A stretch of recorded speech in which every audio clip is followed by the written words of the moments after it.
Bismillahirrahmanirrahim. Və salatu və selamu alə mən lə nəbiyə ba'dahu.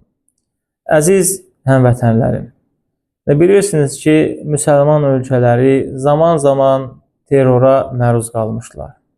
Biz müsəlman ölkələrinə diqqət etdikdə görürük ki, günahsız olduqları üçün, öz məmləkətlərində, öz vətənlərində yaşadıqları üçün zaman-zaman onlara terror ediblər. Onları öz ölkələrindən, öz şəhərlərindən çıxartmağa çalışıblar. Xüsusən də Qazada olan hadisələr, hər biriniz bilirsiniz. Onların heç bir günahı yoxdur. Onlar sadəcə öz vətənlərində, öz məmləkətlərində yaşamaq istəyirlər.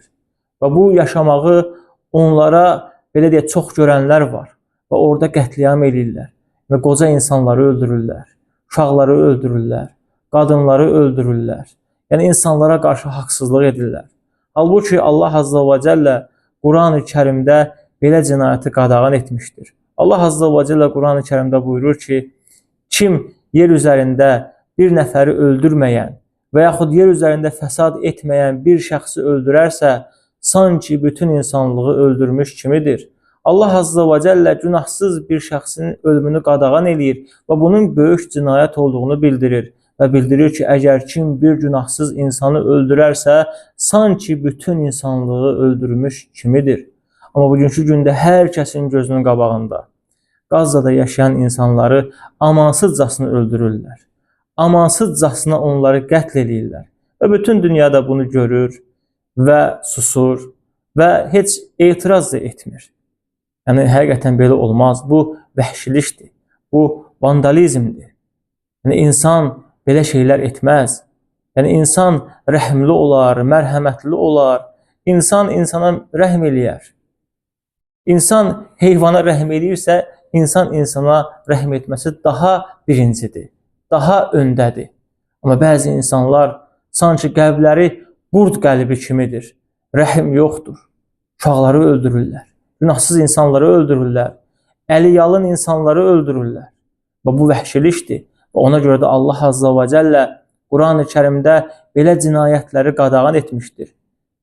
Və bizim ölkəmiz də belə cinayətlərə məruz qalmışdır. Belə terrora məruz qalmışdır. Hər biriniz bilirsiniz ki, 1992-ci ildə bizim həmvətənlərimizə də ermənilər terror ediblər. Və orada 600-dən çox insan qətl ediblər. Və 1000-dən çox insanı girov götürüblər. Və 150 nəfər insanın haqqında heç bir məlumat yoxdur. İtiriblər, batırıblar onları. Və neçə-neçə ailələri məhv etmişlər. Yəni, biz Xocalı hadisələrinə baxdıqda, yəni onları belə deyək, gördükdə, orada olan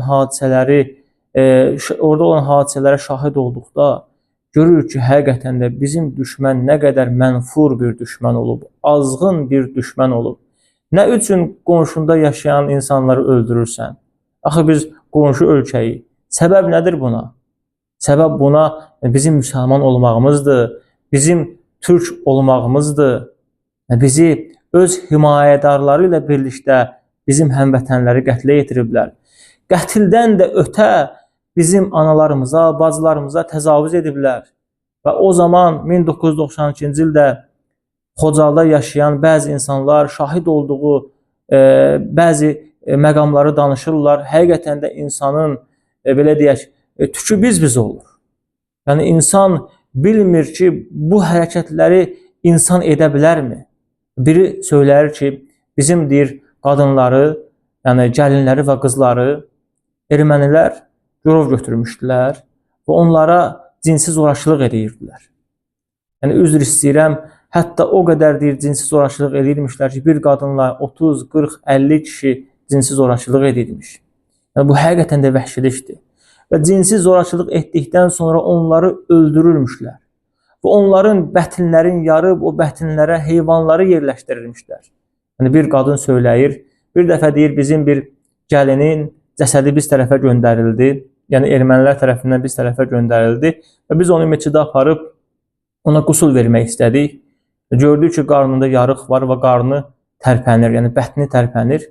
Və qarnını açdıq, gördük, qarında 4 pişik balası. Yəni, o qadına zorakılıq etdikdən sonra onun qarnını yarıb, ora pişik balaları yerləşdiriblər. Yəni, belə zülm olar, belə insanlıq olar, yəni, belələri ilə oturub durmaq olar, belə insanlarla barışmaq olar. Əlbəttə ki, yox. Çünki onlarda insaniyyət yoxdur. Onlar azğındılar. Onlar canavardan da azğındılar. Ən vəhşi heyvandan da azğındılar. İnsan insana belə terror edər. İnsan insanı belə qətl edər. Hətta bəziləri danışır ki, bizim qadınların orqanlarını kəsirmişlər. Yəni, bədən üzvlərini kəsirmişlər. Və onların, üzr istəyirəm, müəyyən alətlərlə bədənlərin doğram edilmişlər. Siqaret kötüklərini onların bədənində söndürürmüşlər. Yəni, bu ən ağır cinayətdir. Və bu cinayət bütün dünyanın gözü önündə oldu. BMT buna sustu, İnsan Haqları Təşkilatı buna sustu. Yəni, bütün dünya gördü bunu, amma sustu. Nə üçün sustu? Səbəb nədir? Çünki bu hadisəni törədən mənfur düşmənin himayədarlarıdır əksəriyyəti. Yəni, bizim xalqımız da terror görən xalqıdır. Bizim xalqımız terrora məruz qalan xalqıdır. Və biz bu terroru heç vaxt unutmuruq və unutmarıq da. Biz düşmənlərimizi yaxşı tanıyırıq. Və Allaha həmd olsun ki, bizim müzəffər ordumuz, şanlı ordumuz, bizim həmvətənlərin qanı yerdə qoymadı. Qisasımızı aldı və başımızı ucaltdı və düşməni də torpaqlarımızdan qovdular. Və biz onlara təşəkkür edirik. Çox sağ olsunlar ki, bizim başımızı ucaq tutdular.